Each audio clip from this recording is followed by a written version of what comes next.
Hello दोस्तों, इस video में हम आपको बताएंगे मुख्यमंत्री ग्रामोद्योग रोजगार योजना के बारे में। वीडियो शुरू करने से पहले आप लोगों से कहना चाहता हूं कि हमारे चैनल को सब्सक्राइब कर लें एवं बेल आइकन पर क्लिक करके ऑल नोटिफिकेशन सेट कर लें ताकि हम कोई भी वीडियो बनाएं तो उसका नोटिफिकेशन आपके पास आ जाए। चलिए दोस्तों, वीडियो को शुरू करें। मुख्यमंत्री ग्रामोद्योग रोजगार योजना सरकार को इसको जो संचालन किया गया है किस उद्देश्य से किया गया है और इस योजना के अंतर्गत आवेदन करने की क्या पात्रता होगी और इस योजना में क्या लाभ है।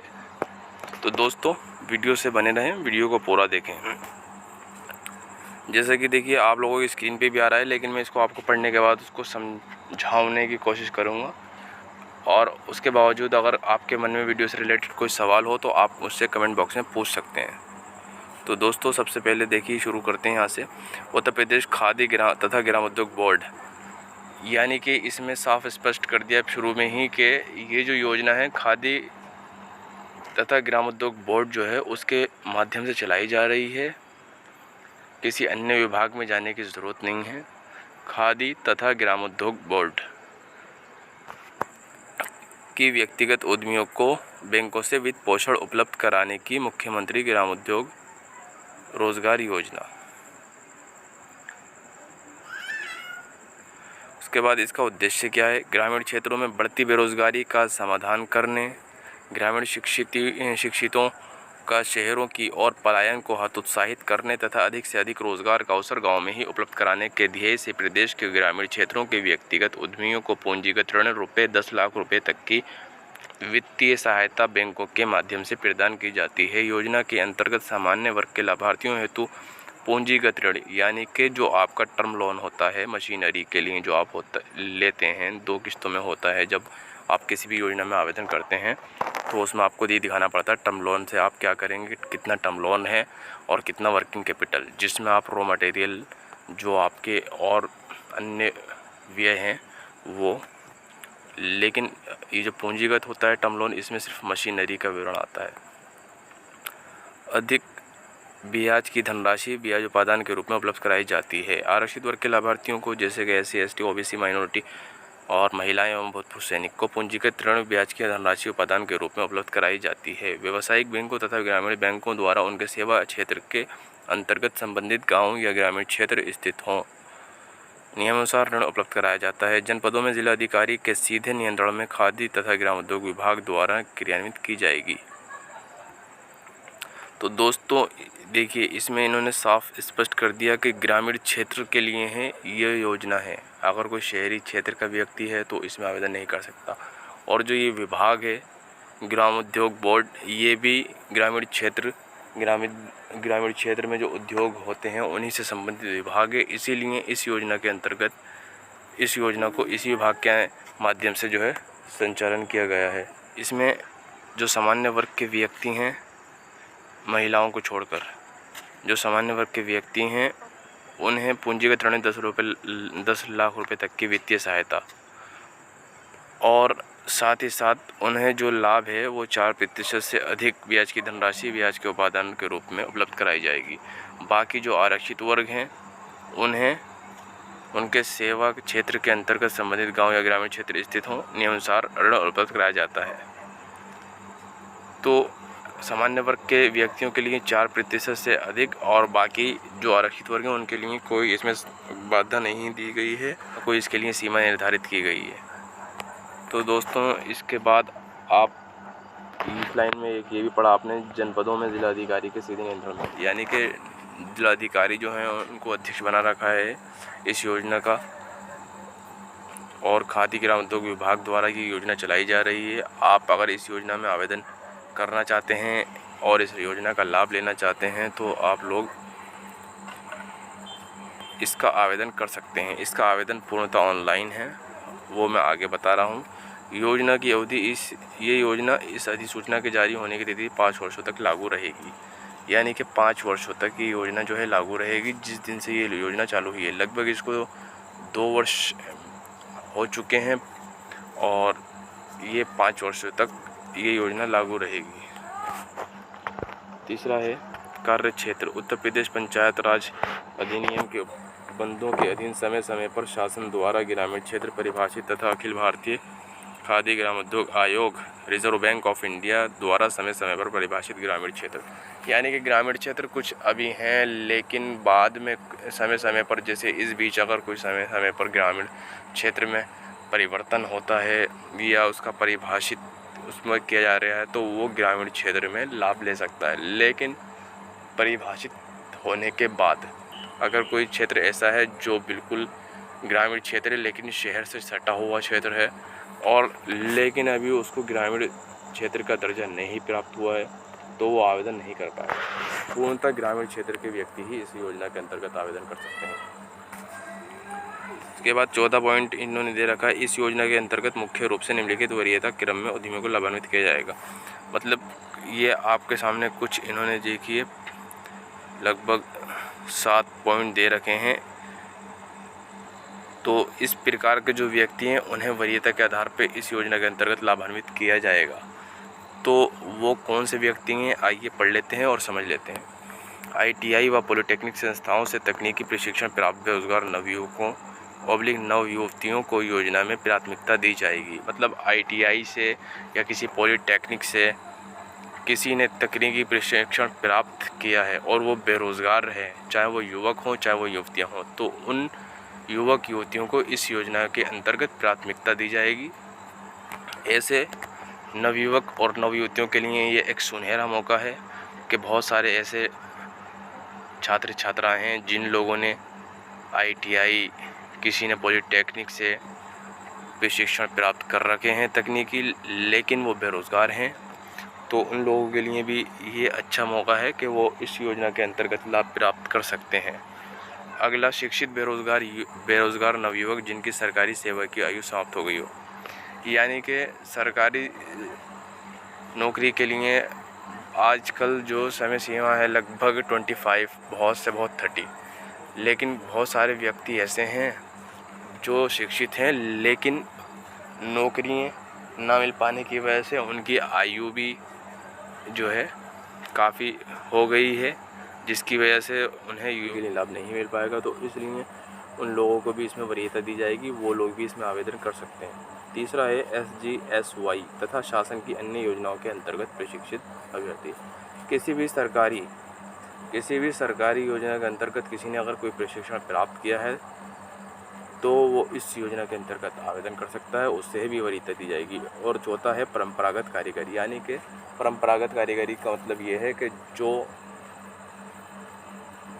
एक लंबे समय से और जो मतलब जिनके घर की परंपरा उस काम को लेकर के चले आ रही है, जैसे मिसाल के तौर पे नाई है, तो वो एक परंपरागत कारीगर है, चले आ रहे हैं काम करते हुए, उनके मतलब उनके पुरखों से वो काम चला आ रहा है, वो परंपरागत कारीगर हैं।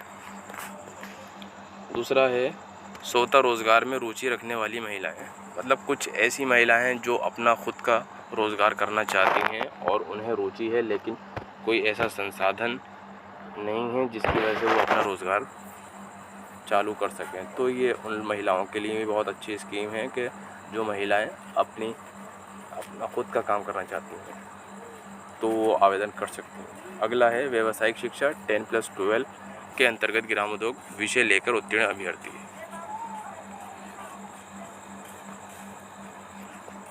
तो दोस्तों अगला इनका पॉइंट ये है 7वां, इस योजना के अंतर्गत उन अभ्यर्थियों को भी शामिल किया जा सकता है जिन्होंने रोजगार हेतु सेवा योजना कार्यालय में अपना रजिस्ट्रेशन संबंधित जिलों के सेवा योजना कार्यालय में करा रखा हो।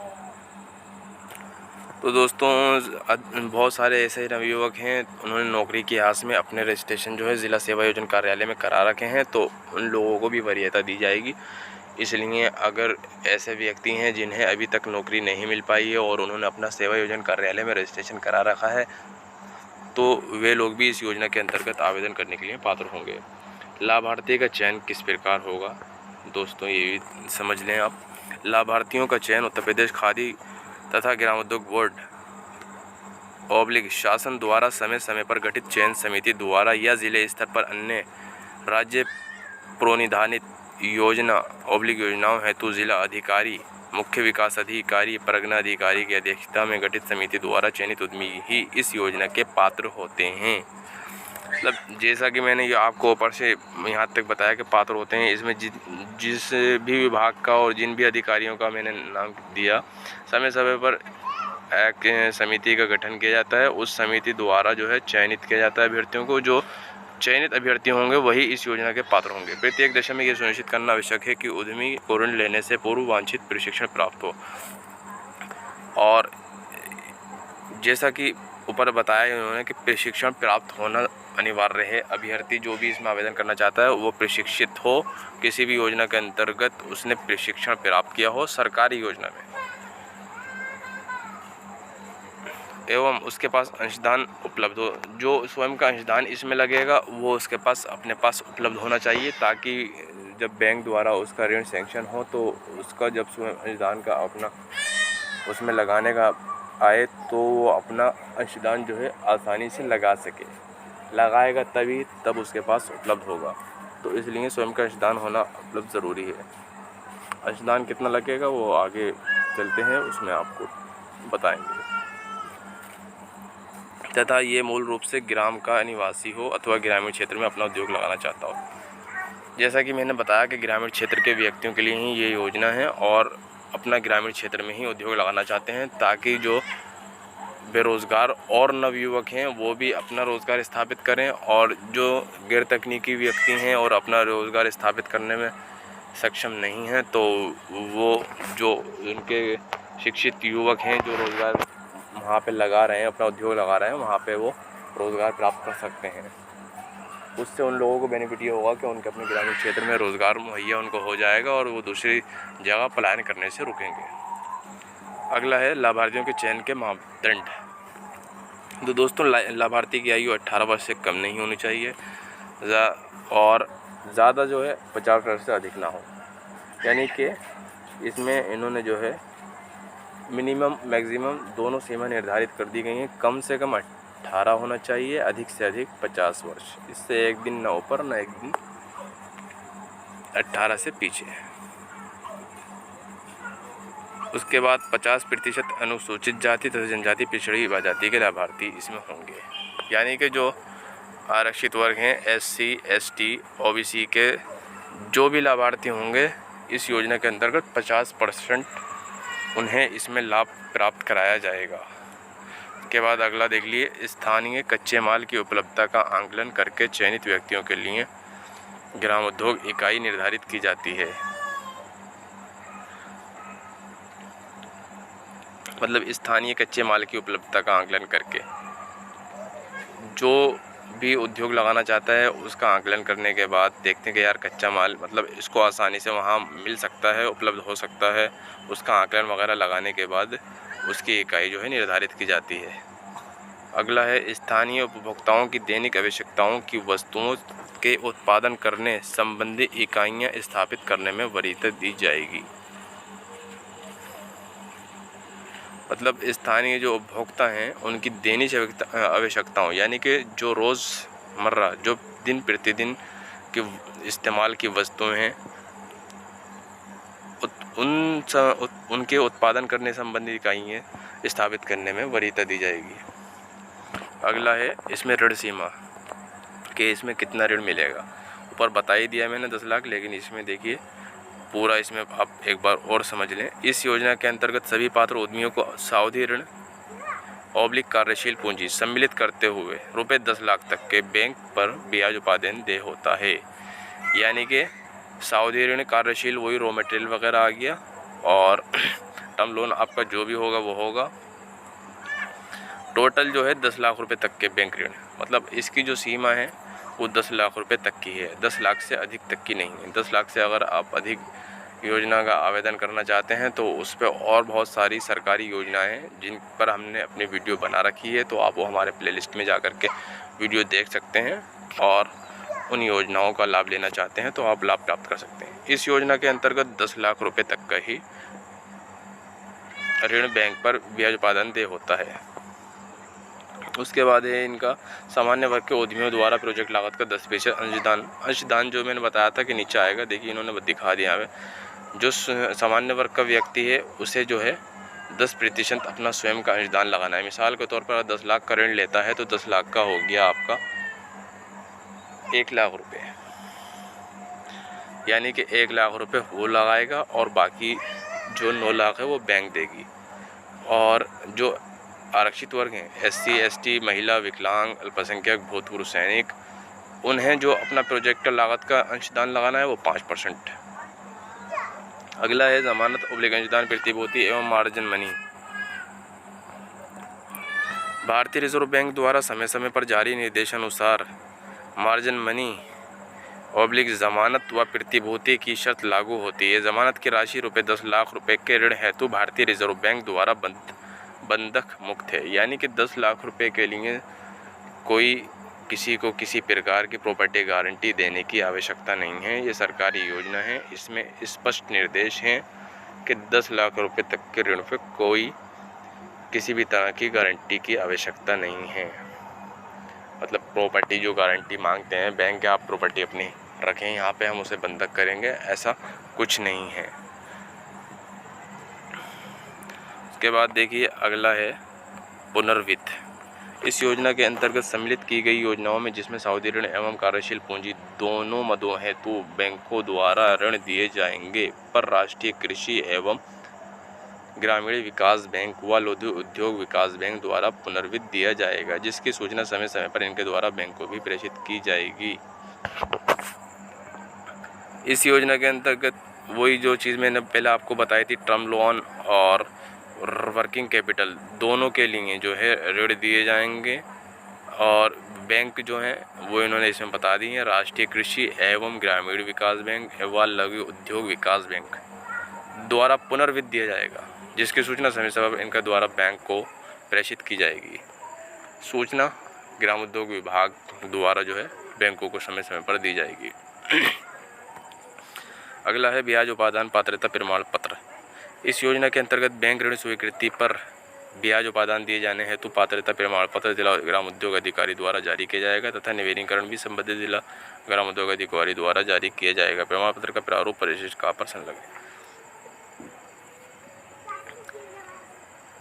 ब्याज उपादान जो इस योजना के अंतर्गत दिया जा रहा है, जो इस योजना का मेन उद्देश्य है, जो ब्याज है उस पर जो छूट दी जा रही है, जो ब्याज मुक्त ये योजना चलाई गई है, इसमें किसी तरह की कोई सब्सिडी या अनुदान नहीं है, लेकिन इसके अंदर जो अनुदान है, अनुदान के रूप में आपको ब्याज मुक्त इस पे जो है ऋण दिया जा रहा है। तो उसमें जो है इन्होंने एक प्रमाण पत्र लगता है, वो प्रमाण पत्र जो है इस आपको वेबसाइट पर भी मिल जाएगा। जब आप आवेदन ऑनलाइन करेंगे तो हम अपनी नेक्स्ट वीडियो में बताएंगे कि आवेदन ऑनलाइन कैसे होगा, हम उसका प्रोसेस बताएंगे आपको पूरा। अगर इस वीडियो में हम आपको बताएंगे तो वीडियो अधिक लंबी हो जाएगी, तो जिसकी वजह से हम इस वीडियो में उसको नहीं बता रहे हैं। हम ये अगली वीडियो में बताएंगे कि आवेदन कैसे होगा। इस वीडियो में हम सिर्फ आपको ये बताएंगे पात्रता क्या होना चाहिए, इस योजना का मुख्य उद्देश्य क्या है, पूरी ये समझ लीजिए। इसमें हम बारीक से बारीक जानकारी देने की आपको जो है कोशिश करेंगे, ताकि आपको ये वीडियो देखने के बाद कहीं किसी और के पास जाने की आवश्यकता ना हो, आपको सारी जानकारी इस वीडियो के माध्यम से प्राप्त हो जाए। तो इन्होंने 10वां पॉइंट ये दर्शा रखा है, इसमें बता रखा है कि कुछ परिस्थितियां अगर ऐसी हैं जिनके अंतर्गत आपको इस योजना का मतलब जो ब्याज उपादान दिया जा रहा है उसका लाभ नहीं मिलेगा, तो वो परिस्थितियाँ क्या हैं, तो आइए उनको देख लेते हैं और समझ लेते हैं। सबसे पहले है, यदि उद्यमी ने ऋण का दुरुपयोग किया हो, यानी कि वही किसी अगर आपने अपने किसी उद्योग के लिए पैसा लिया है, अगर ऋण लिया है और आपने उसका इस्तेमाल सही जगह नहीं किया है। दूसरा, यदि उद्यमी ने प्रोजेक्ट का कार्य पूरा नहीं किया और जानबूझकर चूक कर रहा हो। यदि खाता बैंक द्वारा डिफ़ॉल्ट घोषित किया गया हो, यानी कि अगर आपका खाता NPA हो गया या मतलब बैंक द्वारा डिफ़ॉल्ट घोषित कर दिया गया है, तो आपको इस योजना में लाभ नहीं मिल पाएगा। और प्रोजेक्ट का कार्य आपने जानबूझकर पूरा नहीं किया और आप जानबूझ के डिले कर रहे हैं, जानबूझ के उसमें जो है इकाई उत्पादन ऑब्लिक सेवा कार्य नहीं कर रही है, तो अब बंद हो।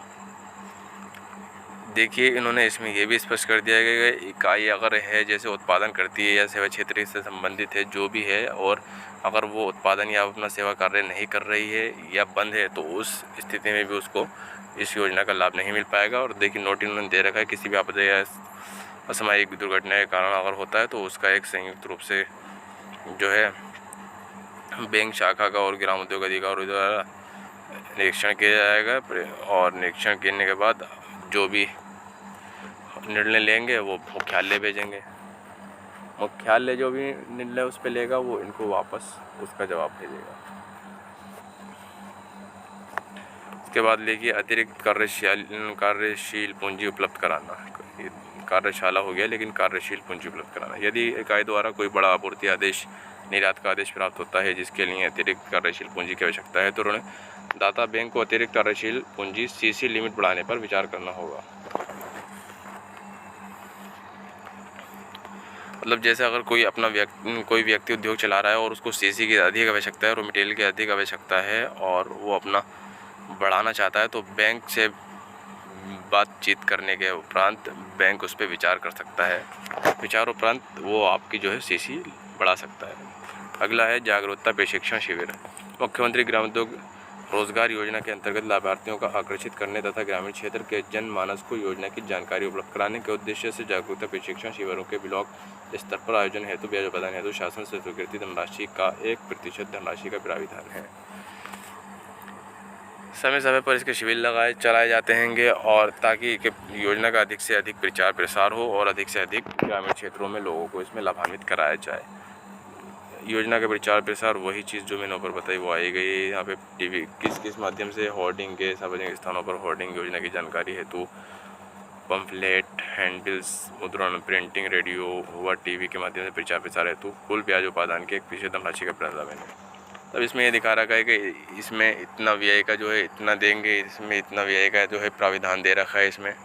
अगला है इकाइयों का पुनर्जीवीकरण।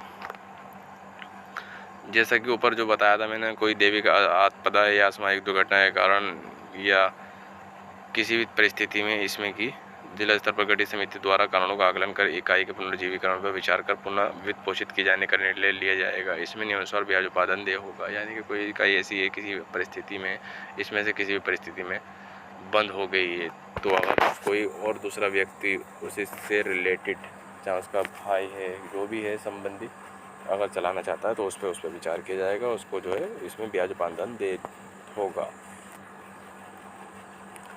योजना का मूल्यांकन एवं अनुश्रवण। तो दोस्तों इसमें भी विभाग से संबंधित है। वसूली का ये है कि अगर आप खाता चला नहीं पाते हैं सही तरह से, उद्योग नहीं चला पा रहे हैं और अपना टाइम से किस्त जमा नहीं कर रहे हैं और आपने खाता बंद कर दिया, आपने सोचा कि पैसा मिल गया बस काम खत्म, ऐसा नहीं है। आपके द्वारा जो ऋण लिया गया है वो ब्याज सहित आपसे उसकी वसूली की जाएगी। इसलिए दोस्तों ऐसा बिल्कुल ना करें। तो दोस्तों इस वीडियो में इतना ही। आशा करता हूँ कि आपके वीडियो से जो जानकारी हमने प्राप्त कराने का प्रयास किया है वो आपको पसंद आई होगी। अगर वीडियो से रिलेटेड आपके मन में कोई सवाल हो तो आप कमेंट बॉक्स में पूछ सकते हैं, हम आपके सवालों का जवाब देने का पूरा प्रयास करेंगे। और एक बात, वीडियो को लाइक शेयर ज़रूर करें। शेयर इसलिए ताकि बहुत सारे ऐसे व्यक्ति हैं जिनको इन योजनाओं का पता ही नहीं चल पाता है, जिसकी वजह से वो इन योजनाओं का लाभ ले ही नहीं पाते हैं। तो आपके एक शेयर करने से हो सकता है कि किसी ऐसे व्यक्ति तक ये योजना पहुंच जाए जिसको इसकी आवश्यकता हो और उसको इस बारे में पता ना हो। आप शेयर करेंगे, हो सकता है उसको इस योजना का पता चल जाए और उसको लाभ इसके अंदर प्राप्त हो जाए और वो अपना रोज़गार स्थापित कर सके। तो दोस्तों इस वीडियो में इतना ही। मिलते हैं आपसे अगली वीडियो में। Thanks for watching. धन्यवाद।